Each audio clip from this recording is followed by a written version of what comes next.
வணக்கம் நண்பர்களே, இன்றைய வீடியோவில் நாம் பார்க்க போவது நேர்மையின் பரிசு என்ற அழகான நீதிக்கதை. கஷ்டத்திலும் நேர்மையை கைவிடாத ஒரு விறகு வெட்டிக்கு கிடைத்த அற்புதமான பரிசு பற்றி இந்த பெரிய கிராமத்தில் கதிர் என்ற ஏழை சிறுவன் வாழ்ந்து வந்தான். அவன் காட்டில் விறகு வெட்டி விற்று தன் தாயை காப்பாற்றி வந்தான். ஒரு நாள் ஆற்றங்கரையில் மரம் வெட்டி கொண்டிருந்த போது எதிர்பாராத விதமாக அவனுடைய கோடரி ஆற்றில் விழுந்துவிட்டது. ஆழமான அந்த நீரில் இறங்கி தேட அவனுக்கு தெரியவில்லை.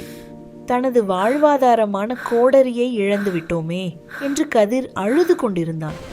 அவன் கவலையை கண்டு அந்த ஆற்றின் தேவதை அவன் முன் தோன்றினாள்.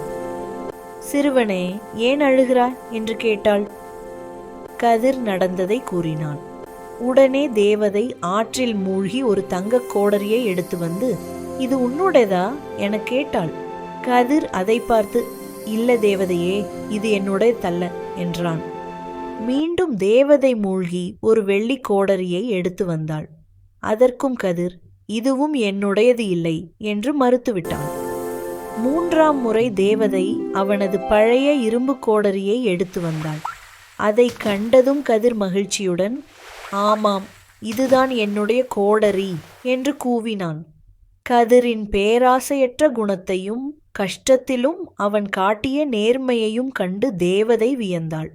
அவனது நேர்மைக்கு பரிசாக 3 கோடரிகளையும் அவனுக்கே அளித்து மறைந்தாள்.